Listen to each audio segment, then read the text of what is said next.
ஓம் சரவணபவ. உன் திருமணம் தாமதமாகின்றதா?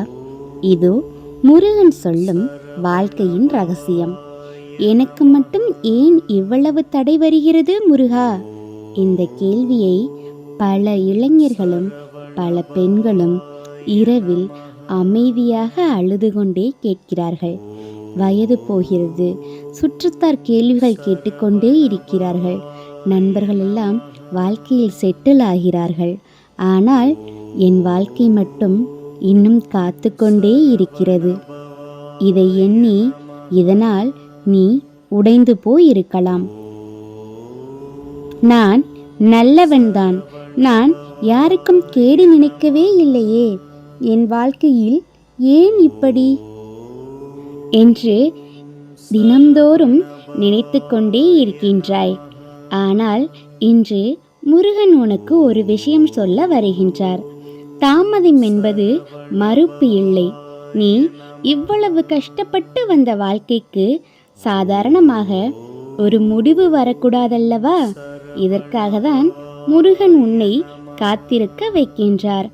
நீ சந்தித்த அவமானங்கள், உன்னை நிராகரித்த மனிதர்கள், உன்னை ஒப்பிட்டு பேசிய உறவினர்கள், இவையெல்லாம் உன் மனதை உடைக்க வரவில்லை, உன் மதிப்பை புரிய வைக்க வந்த பாடங்கள். ஒரு நல்ல மனசு கொண்ட ஒரு மனிதரை வாழ்க்கை தாமதமாக சோதிக்கும். ஏன்னா அவங்களுக்கான வாழ்க்கை சாதாரணமாக இருக்காது.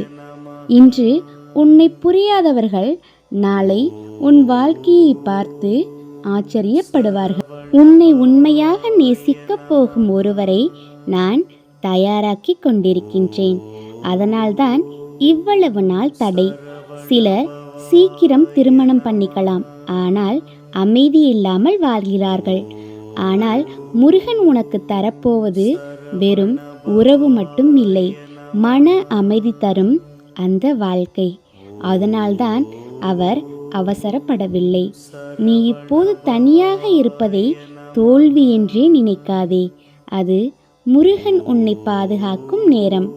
தவறான மனிதர்கள் உன் வாழ்க்கைக்குள் வராமல் இருக்க முருகன் சில கதவுகளை மூடுகின்றார். ஒரு நாள் நீ இவ்வளவு நாள் காத்திருந்ததற்கான காரணம் உனக்கே புரியும். அந்த நாள் நீ அழுவாய்.